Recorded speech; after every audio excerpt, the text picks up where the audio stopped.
Alors, le parcours, on peut le partir en destination finale ce matin. Destination finale. Alors, j'ai aimé ce que Monique a partagé, c'est exactement dans son cours. On va parler ce matin. Je vous invite à tourner avec moi dans Jean, chapitre 14.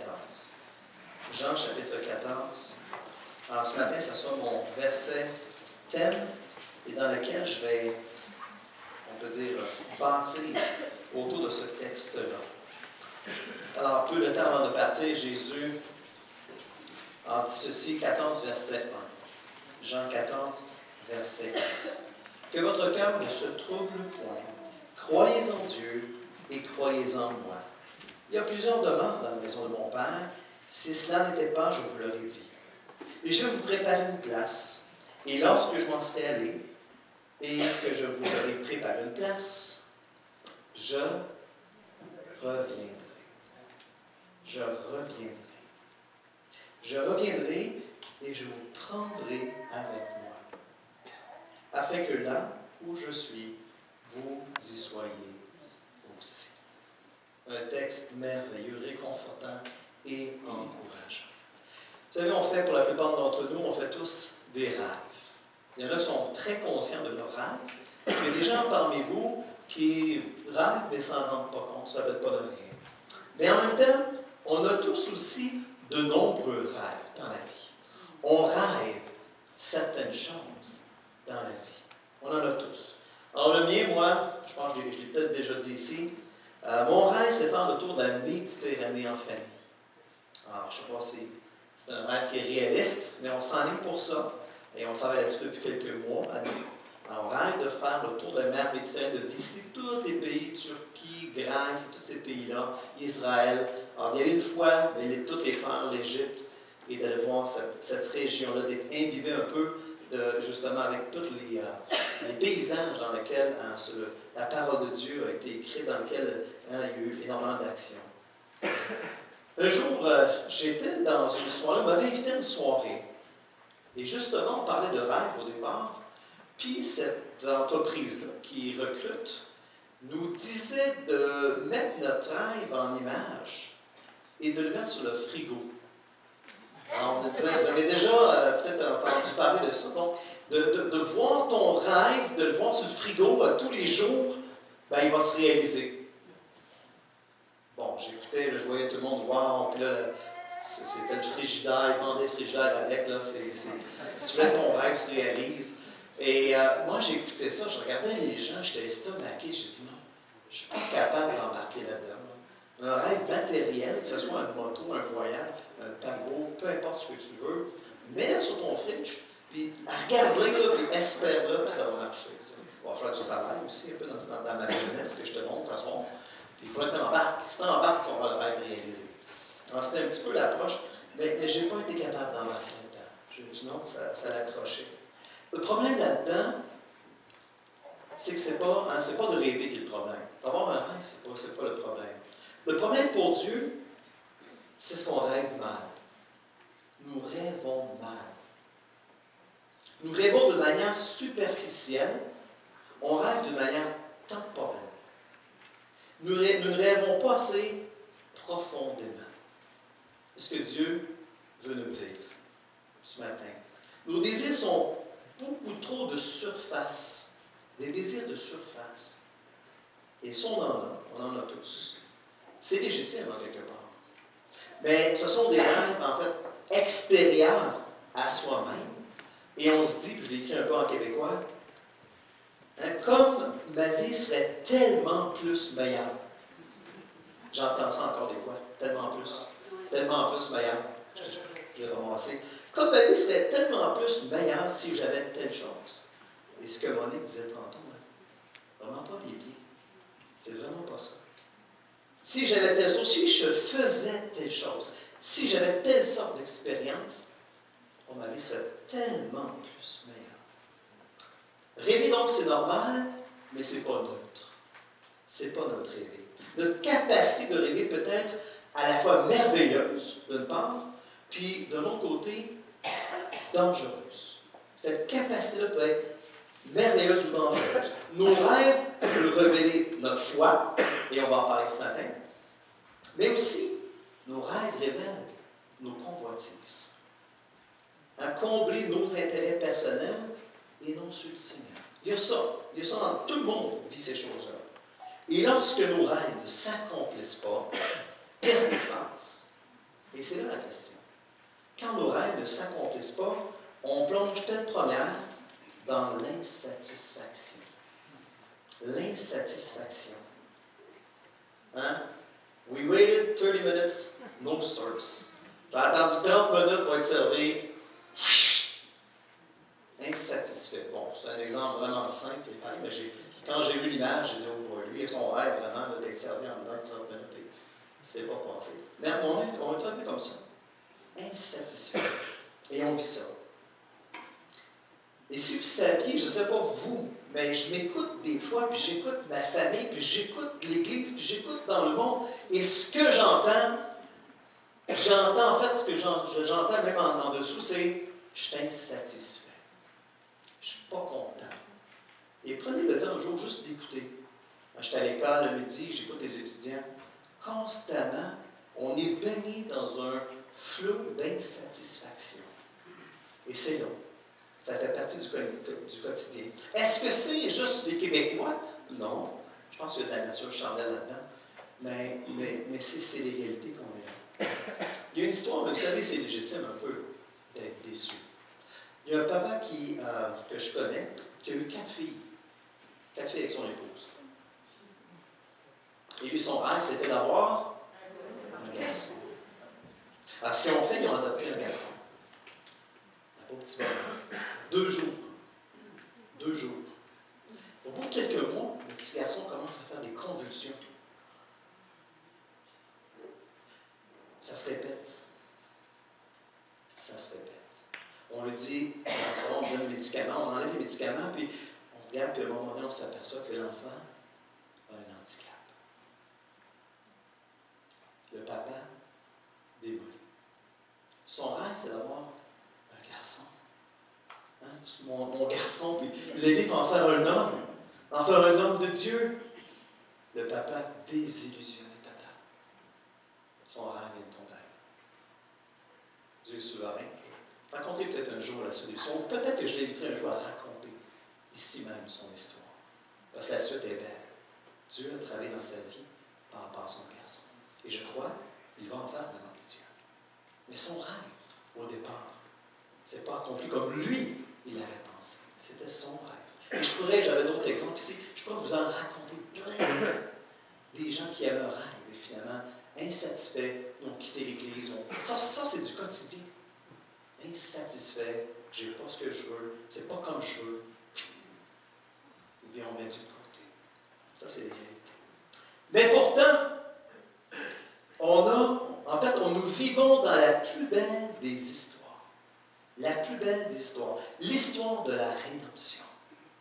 L'histoire de la rédemption, qui se situe entre la première venue de Jésus-Christ et entre la seconde. Nous nous trouvons dans cette plage d'histoire incomparable. La plus belle plage de l'histoire. Et dans sa grâce, Dieu nous révèle en plus le dernier chapitre de l'histoire, de cette époque-là de l'ère de la rédemption. Et la fin de l'histoire présente le rêve ultime. Le rêve ultime. L'espérance du croyant. La destinée des enfants de Dieu lors de l'avènement de notre Seigneur Jésus-Christ. Et ce matin, j'aimerais qu'on puisse plonger dans cela. J'aimerais qu'on regarde ce rêve-là ultime qui, lui, va nous satisfaire, qui, lui, va faire une différence dans nos vies, aujourd'hui, maintenant.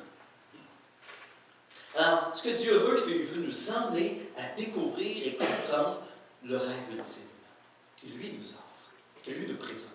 Alors, ce matin, on va regarder ensemble pourquoi ce matin je prends le temps d'apporter ce message-là. En ce moment, il y a des phénomènes qui se passent dans le monde. Il y a quelque chose, je vais vous parler tantôt, le blogging. Peut-être certains d'entre vous connaissez ce phénomène-là. Mais il y a beaucoup de choses qui se parlent en ce moment, même les jeunes, la jeunesse. Alors, tous les événements de la fin des temps. Et je dis, François, il faut qu'on parle de ça.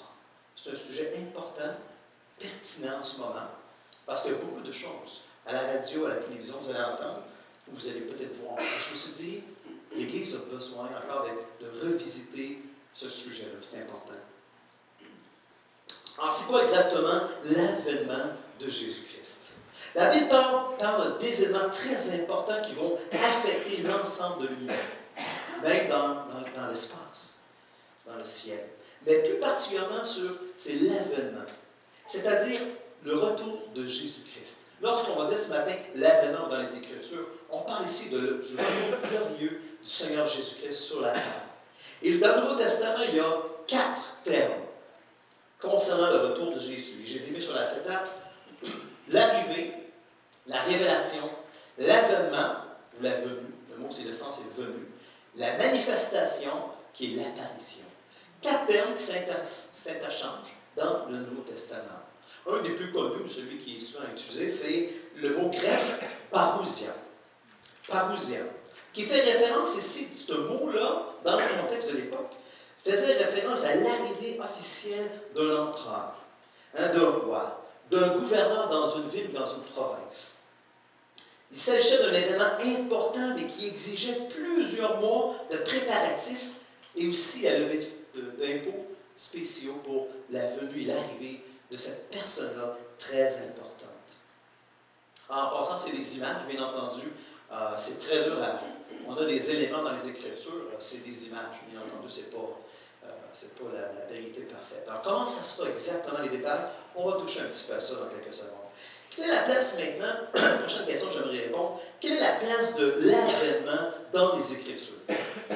L'avènement, la seconde venue de Jésus, ce que je veux que vous compreniez ce matin, c'est le point de départ. C'est le point de départ d'une série ou d'un ensemble d'événements extraordinaires qui sont annoncés dans les Écritures. Alors, le retour de Jésus, c'est un peu comme l'embarquement. Vous avez déjà voyagé en avion? Les passagers pour le vol 315. L'embarquement immédiat. Vous entendez ça souvent? Alors, que Christ va revenir, dites-vous que c'est là qu'est l'embarquement. De ce voyage-là dans lequel Jésus-Christ est le pilote. Lui, il prend les commandes, et à partir de ce moment-là, il va se passer plusieurs choses. Plusieurs choses. Et lui nous transporte dans une destination incomparable.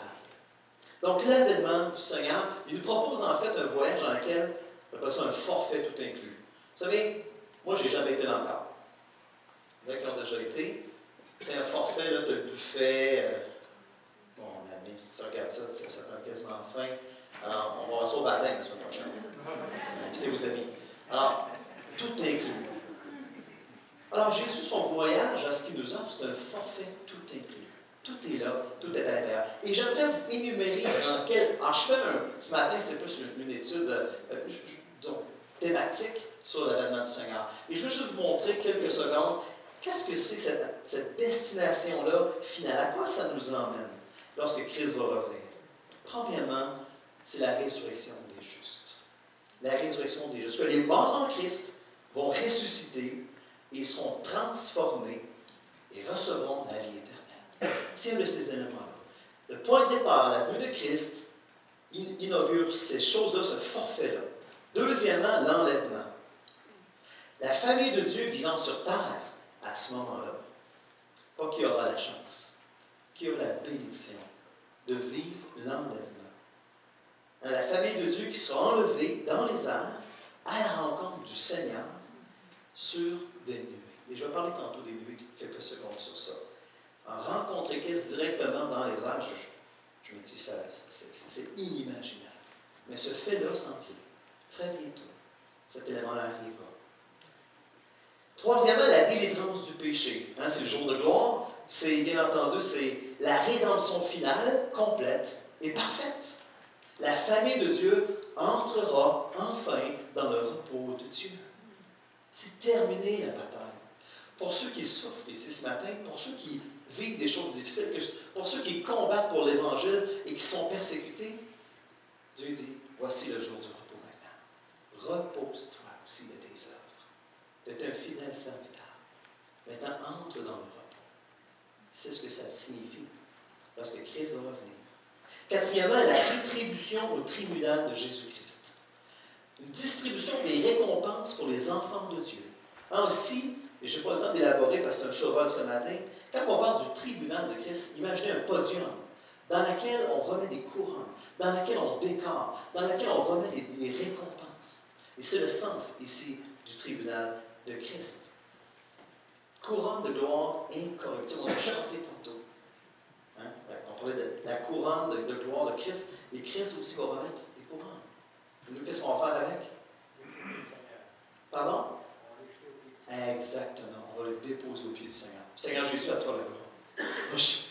Seigneur Jésus, je suis rien. C'est toi qui as tout fait dans ma vie. J'ai aucune gloire dans cela. Aucune. Cinquièmement, les noces de l'agneau. Alors, des fois, on me demande, mes enfants, hey, Père, au ciel, on va-tu être juste devant Jésus puis on va chanter? C'est ça qu'on va faire toute l'éternité? La question classique, tu sais. Moi, je sais une chose, c'est une fête. Je ne sais pas qui va être invité, dans le sens que ça ne veut pas que ça va être décoré. Je ne sais pas c'est quoi qui va être sur le menu, mais ça ne me dérange pas. Parce que je sais, c'est que je vais être avec Jésus, ça va être les noces de l'agneau, et je sais que l'épouse va arriver, puis on va rencontrer Christ, puis c'est une fête pour l'éternité. Tout ce que je sais, tout ce que je comprends, ça va être merveilleux, et ce sera la joie pour toujours avec lui. Et j'ai hâte. Sixièmement, la prise de possession du royaume. J'aime ce texte dans Matthieu 25 qui dit « Et les justes, emparez-vous du royaume. C'est pour vous. J'ai préparé pour vous. Vous les justes, allez! » Il y a cet élément-là qui est là aussi. Le retour de Christ signifie toutes ces choses-là. C'est un forfait. Septièmement, de l'autre côté, et on peut le voir de manière positive et négative, c'est le jour du Seigneur. L'expression dans le Nouveau Testament, même dans l'Ancien Testament, dans les Écritures, le jour du Seigneur fait référence au jugement de Dieu. Parce que l'Éternel dit dans l'Ancien Testament et dans le Nouveau Testament, je viendrai un jour et je vais punir. Je vais châtier à ceux qui auront rejeté l'Évangile, ceux qui m'auront craché au visage, ceux qui auront dit non à l'Évangile, eh bien c'est la justice de Dieu. C'est là que tous les comptes vont être réglés. D'un côté, il y a une joie à ça. Seigneur, tu es juste. J'ai souffert pour ton nom. On m'a fait ça, on m'a tué ma famille, on a toutes des choses comme ça. Alors, il y a une justice qu'un jour qui va être rendue, et ça sera là, le jour du Seigneur. Aussi le jugement dernier, la départ du jugement dernier, parce que Satan et ses anges seront les premiers à être jetés dans l'étang de soufre et de feu éternellement, et ensuite les morts seront aussi jugés et vivront ce que Dieu appelle la seconde mort. Et là, c'est éternellement, loin de la face de Dieu, dans la souffrance, dans l'Apocalypse, chapitre 21. Or, l'avènement de Jésus-Christ, c'est le point de départ qui ouvre, qui va donner, qui va emmener à l'accomplissement de tous ces éléments-là, d'ici, disons, jusque dans l'éternité. Alors, pourquoi c'est si important? Le retour de Jésus, c'est le point de départ qui va ouvrir la porte de la gloire, de la délivrance, de la justice aussi aux chrétiens. Et c'est ce rêve-là ultime que le Seigneur Jésus a si souvent adressé, a si souvent, et Paul reprend, les auteurs du Nouveau Testament ramènent ces éléments-là. Voici le rêve, voici l'espérance, voici ce qui vous attend. Vous devez savoir ces choses-là. Vous devez vous entretenir du vrai rêve ultime, du rêve profond, éternel, pour chacun de vous. Maintenant, l'autre question, j'aimerais répondre.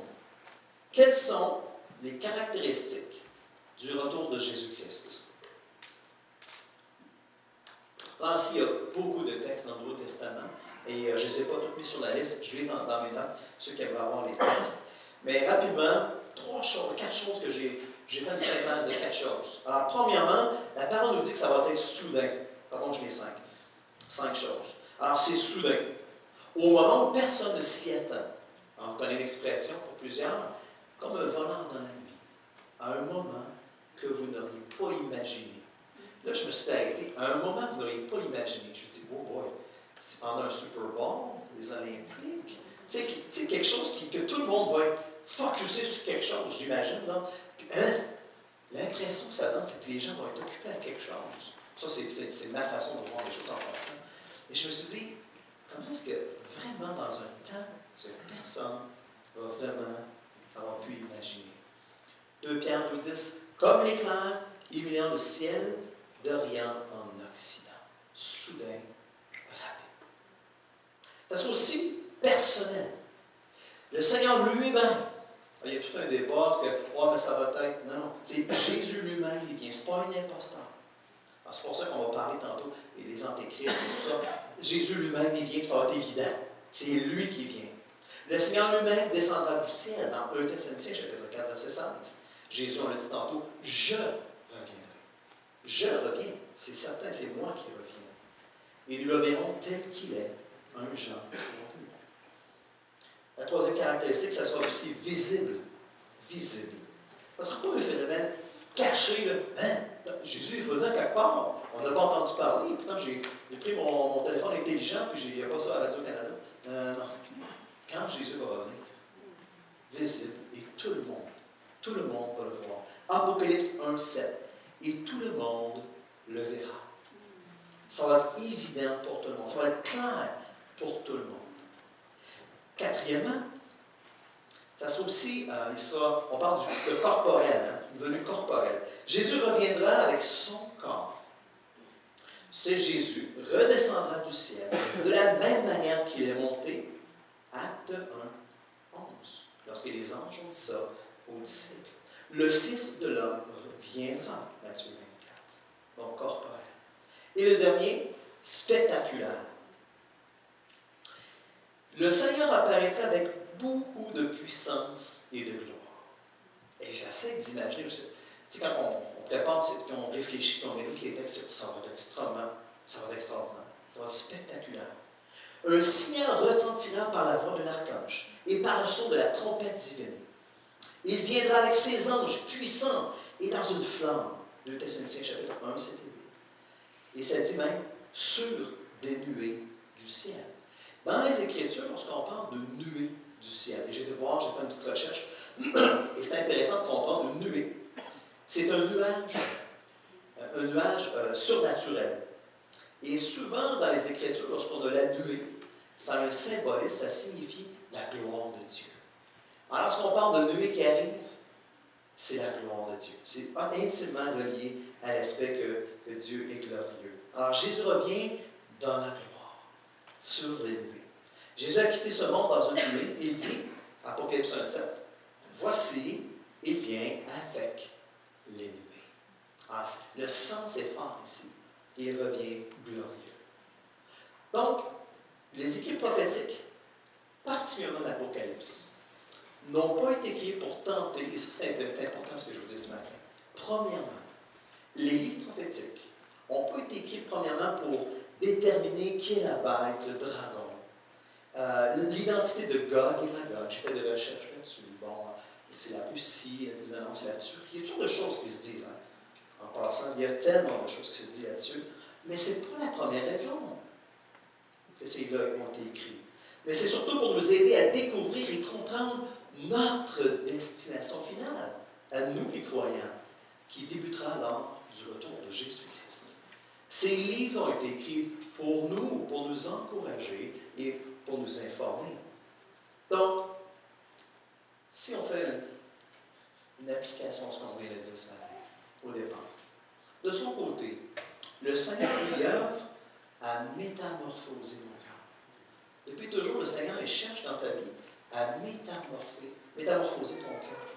Pour qu'il soit de moins en moins, et en moins de moins en moins, les désirs de la chair, les rêves, il y en a des rêves, c'est bien, c'est légitime, mais que ton cœur, que les désirs de ton cœur, que les rêves de ton cœur, que les pensées, tout ce que tu as, tout ce que tu désires, tes choix, soient en fonction de ces désirs. C'est ce qu'il essaie de faire. Alors, c'est un peu c'est la difficulté, c'est la bataille qu'on a. On a des rêves personnels qu'on est mordicus, puis si on ne les a pas, qu'est-ce qui arrive? On est insatisfait. Dieu dit, moi, je te présente le rêve ultime. Et mon désir, mon but, c'est de t'emmener de plus en plus à ce que tes rêves, tes désirs soient comme les miens. Dieu essaie de faire ça dans ta vie. Dieu travaille dans ta vie. Et lorsque tu fais face à une insatisfaction profonde, Dieu comprend. Dieu est là avec toi. Puis la grâce de Dieu, comme Valérie disait tantôt, peut même intervenir pour cela. Dieu n'est pas contre nos rêves. Mais ce qu'il désire, c'est que nos rêves, son rêve, soit le premier sur le frigidaire. Tu as une image. Tu as une image d'un bateau, d'une moto, de n'importe quoi, ça va. Mais s'il te plaît, prends Jean 14,6, le petit verset cette semaine, mets-le par-dessus. 14,3, pardon. Mets le verset par-dessus. Ça, c'est le rêve ultime que Jésus nous donne.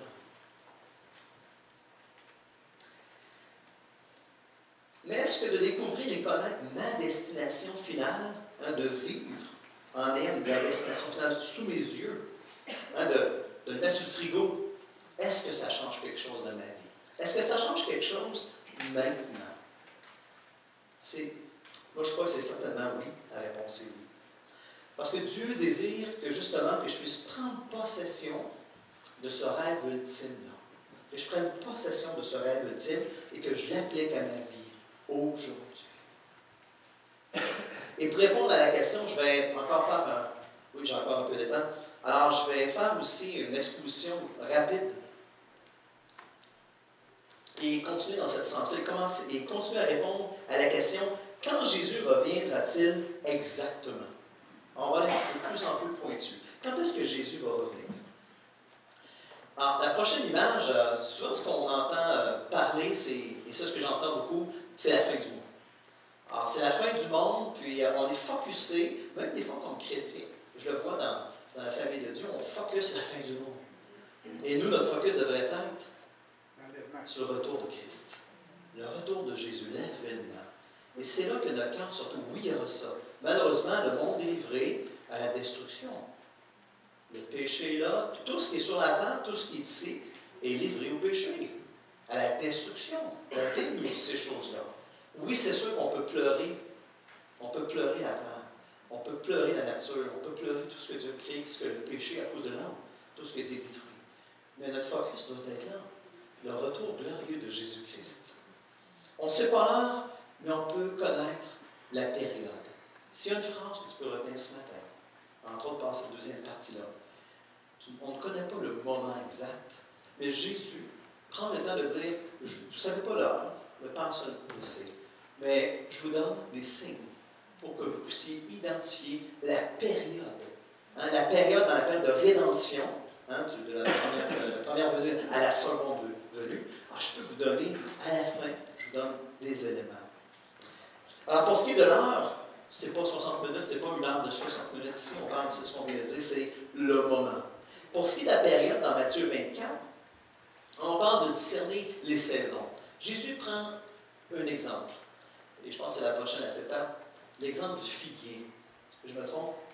Oui, c'est bien ça. Instruisez-vous. Alors Jésus prend le temps de dire, instruisez-vous. Par une comparaison, tirez du figuier. Dès que ses branches deviennent tendres et que les feuilles poussent, vous savez que l'été est proche. Nous, au Québec, c'est dès que la neige fond. On a tellement goûté cette année. Vous espérez que l'été s'approche. Oui, c'est ça. Ah oui, c'est donné que ça s'approche. Bon, merci. C'est encourageant. Alors, c'est l'espérance, n'oubliez pas. Alors, l'été approche. De même, quand vous verrez toutes ces choses, attention, toutes ces choses, il y a beaucoup de choses là-dedans, toutes ces choses, sachez que le Fils de l'homme est proche à la porte. Et ça, c'est proche. Il est à la porte. Alors, Jésus, il prend le temps de dire. Et je n'ai pas le temps de faire le parallèle ce matin parce qu'il sort du temple, ceux qui se rappellent un peu du texte, Marc 13, Luc 21, Matthieu 24. Alors, Jésus, il sort du temple avec ses disciples, s'en vont vers le mont des Oliviers, puis ils discutent ensemble du temple. Jésus dit, oh, boy, il ne restera pas pierre sur le temple, bientôt. Et finalement, alors qu'est-ce que Jésus leur dit? Je vois au verset 21 dans Luc. Lorsque vous verrez des armées ennemies encercler Jérusalem, sachez que sa destruction est imminente. Ah, c'est un autre exemple qu'il donne, mais c'est pour Jérusalem. Puis quand vous allez voir là, une armée autour de Jérusalem, fuyez. À qui il s'adresse ici? À ses disciples, aux chrétiens. Les chrétiens. Il y a un jugement sur Jérusalem. Restez pas là. Allez-vous-en. Priez que ça n'arrive pas en hiver. Alors l'idée de base, c'est quand vous allez commencer à voir ça, là, restez pas à Jérusalem. Parce qu'il va être détruit. On transpose ça maintenant pour les croyants d'aujourd'hui. Quand vous allez commencer à voir ces signes-là, dites-vous, Christ revient à la porte. J'arrive. Le moment arrive. Alors, quels sont les signes précurseurs du retour de Jésus? Et je vais aller encore là, je vais balayer un peu les éléments.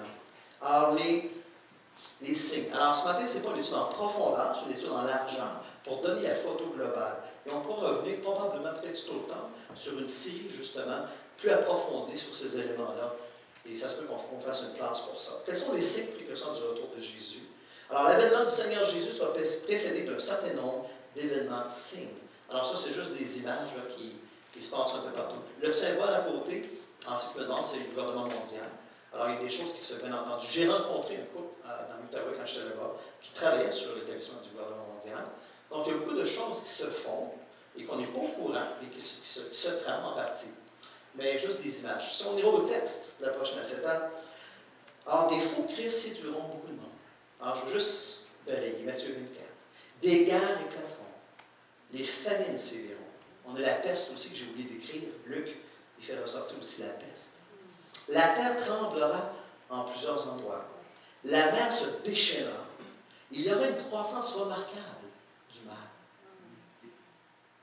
L'Évangile sera proclamé dans le monde entier. C'est drôle, hein? Il y a comme un contraste ici. Le mal augmente, mais l'Évangile augmente, puis il y aura des conversions. Il y a comme une espèce, et je n'ai pas le temps de tout expliquer ça, il y a une séparation en ce moment dans le monde entre les athées et le mal, et entre tout ce qui, on va dire, je prends un mot, fondamental, et ceux qui tiennent à rester attachés à Dieu. Il y a en ce moment dans le monde un détachement très fort. Ça vient de Timothée Keller, cette citation-là.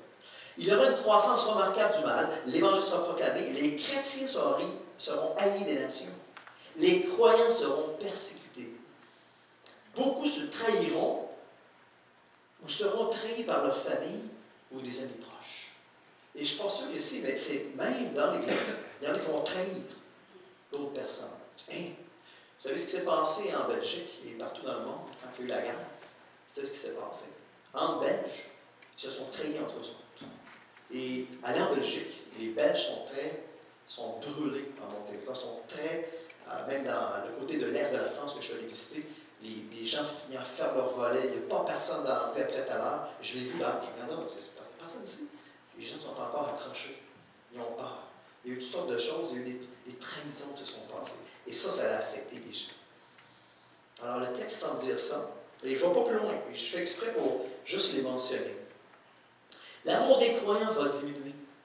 Plusieurs abandonneront la foi. Des faux prophètes feront des miracles.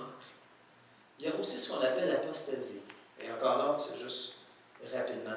L'apostasie, c'est en fait la manifestation de l'Antéchrist, l'impie, l'homme de la révolte, qui est la bête de l'Apocalypse, qui mènera une révolte contre Dieu. Il va y avoir un pouvoir séducteur, trompeur, incroyable. Bien entendu, qui sera mu par la nuit, par Satan. Je pensais que c'était là.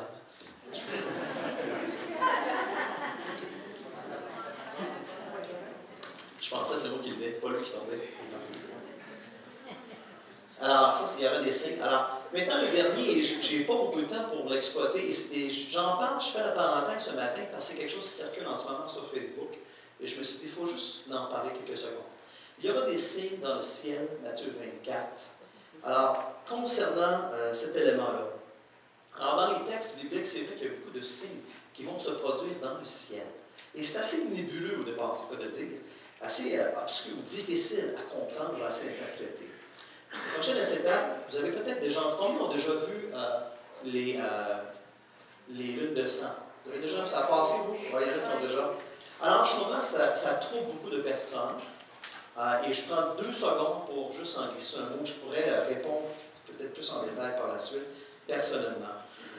Ici, dans les Écritures, ça dit qu'à la fin, qu'il y aurait, la lune va noircir, les étoiles vont tomber du ciel.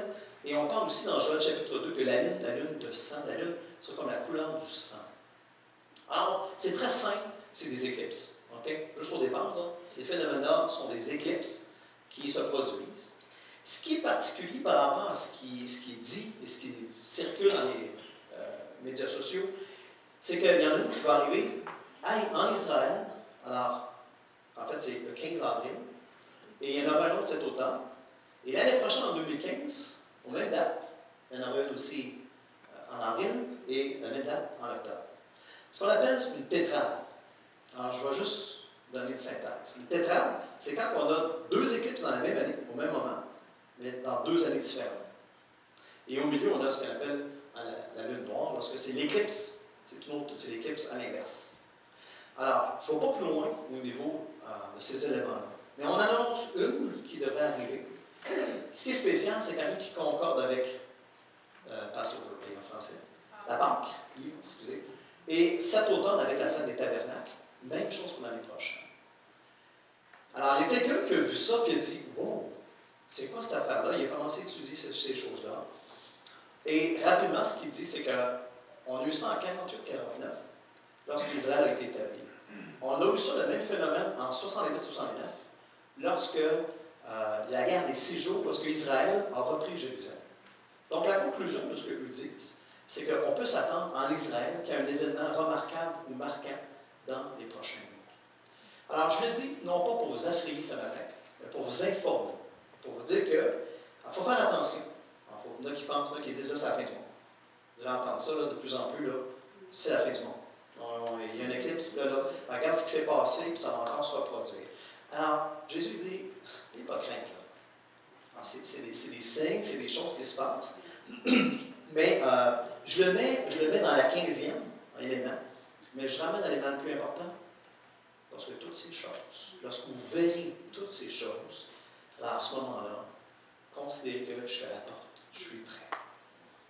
Et je pourrais continuer, il y a beaucoup de choses qu'on pourrait dire, la reconstruction du temple à Jérusalem. Il y a beaucoup de choses qui se disent. Ce que je veux faire comme application, la première chose, c'est prendre le temps de vérifier les faits. Il y a plusieurs choses qui se disent, qui viennent d'Internet. Alors, il faut faire vraiment des recherches. Prenez le temps, allez vous informer, hey, es-tu au courant de ça?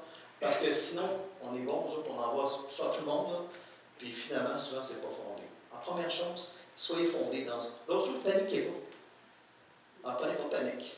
Alors, oui, c'est des choses. Je crois qu'il faut s'arrêter pour considérer ces éléments-là, mais sans tomber dans la panique. Là, on devient subjectif. Et là, c'est la fin du monde. Mais nous, c'est pas là que nous, on ne pense pas comme ça. Nous, c'est Jésus revient bientôt.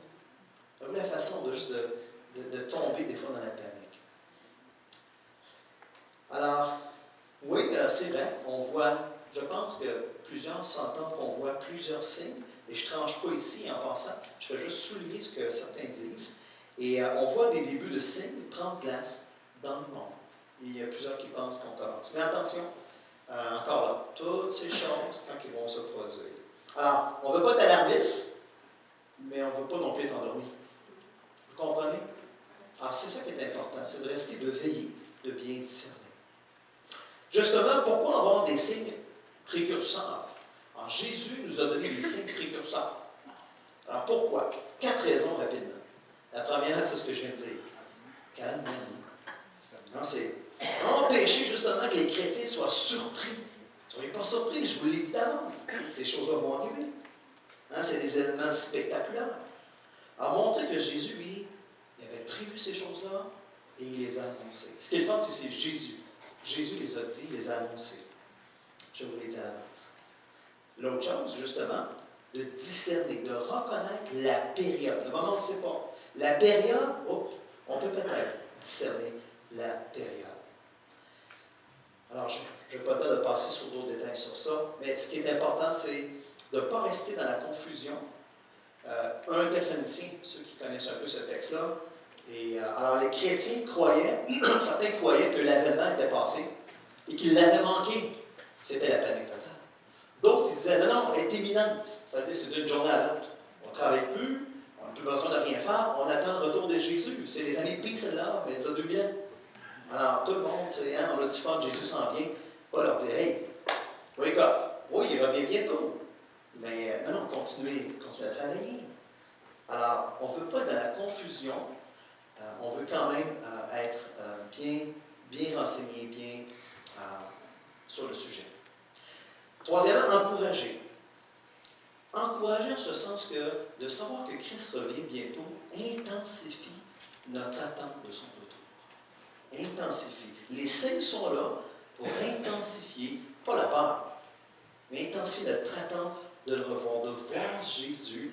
C'est notre sauveur, c'est notre espoir, et il revient bientôt. Et Luc 21-28, un de mes versets préférés sur ce sujet-là, si vous voulez l'écrire, c'est quand ces choses commenceront à arriver. Hein, c'est abattez-vous, soyez découragés. Non, non. Redressez-vous. Hey, redressez-vous et levez vos têtes. Levez vos têtes, redressez-vous. Parce que votre délivrance approche. Amen.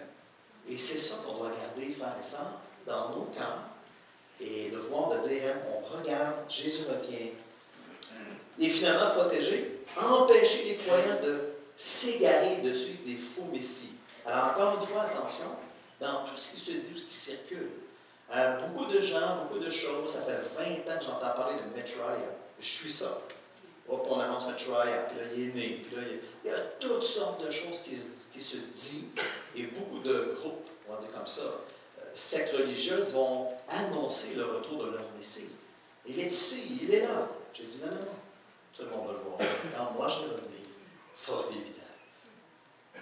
Et tous les petits, là, c'est où vont tout se passer, ça va tout tomber comme des mouches. Et lui va paraître dans la gloire. Et en terminant, qu'est-ce que ça change dans mon quotidien? Je vais répondre à cette question-là.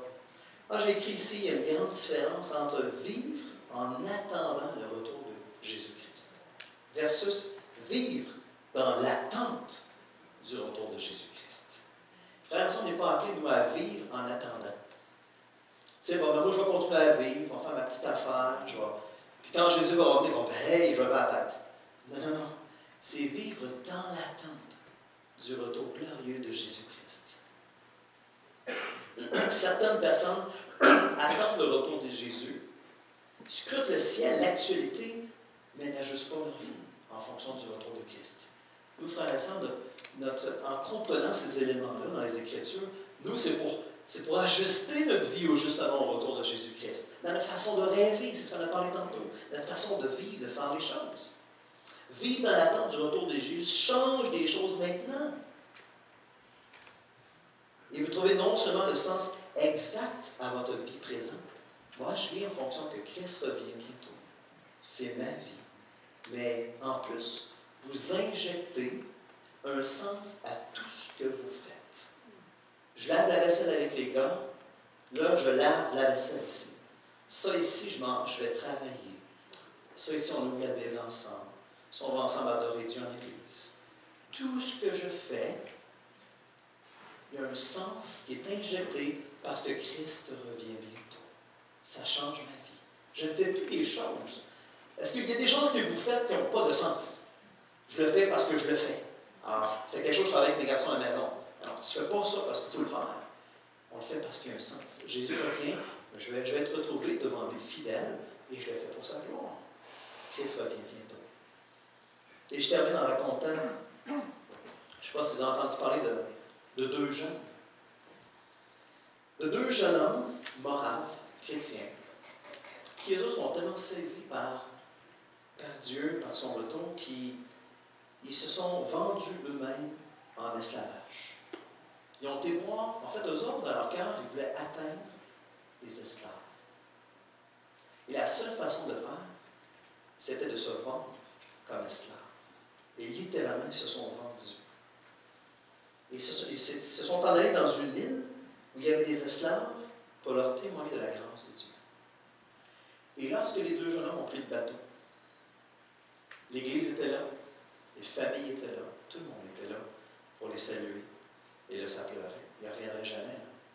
C'était terminé. C'était un non-retour. Tu pars là-bas, tu es esclave à vie. Et elle est restée avec des esclaves, jamais ne reverrait. Ils ont donné tout un sens à leur vie. Et un des garçons a crié à voix haute. L'agneau n'aurait-il pas la pleine récompense de ses souffrances? L'agneau n'aurait-il pas la pleine récompense de ses souffrances? En québécois, est-ce que Christ a fait la croix? Est-ce qu'il ne peut pas avoir des dividendes, des récompenses de la mort, de sa mort pour moi?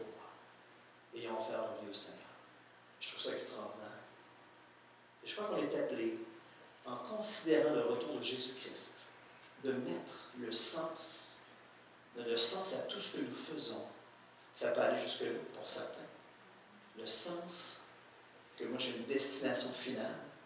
Et un jour, Jésus revient, il prend son avion, et tout ce qu'on a vu ce matin va se produire bientôt. Alors que le Seigneur puisse nous encourager à travers cela. C'est pour nous encourager, nous emmener à se calmer, à se reposer en Jésus, mais surtout à comprendre et à voir que bientôt, Jésus revient glorieux comme vainqueur pour nous chercher. Alors prions pendant que l'équipe s'approche pour un chant final. Seigneur Jésus, merci pour ton insistance, Seigneur, de dire je reviendrai bientôt. Merci pour, Seigneur, cette espérance vivante que tu nous donnes. Seigneur, d'une part, on peut avoir des sentiments de peur parce qu'on ne comprend pas tout, puis il se passe des choses ou il va se passer des choses, Seigneur, dans ce monde. Puis des fois, Seigneur, on ne comprend pas, on est confus là-dedans. Mais tu nous as laissé tellement d'informations sur la fin, Seigneur, pour nous préparer. Et surtout, justement, qu'on soit préparés comme étant des fidèles intendants devant toi, étant en train de te servir, Seigneur, sur terre. Seigneur, je te prie que vraiment tu nous saisisses de ton rêve ultime, qu'on soit animés, Seigneur, par cette vision-là de te voir revenant avec les nuées et avec les anges. Béni sois-tu, Jésus. Seigneur, tu es vraiment notre Maître, notre Roi. Et Seigneur, on va te dire ce matin, Maranatha, viens, Seigneur Jésus. Amen.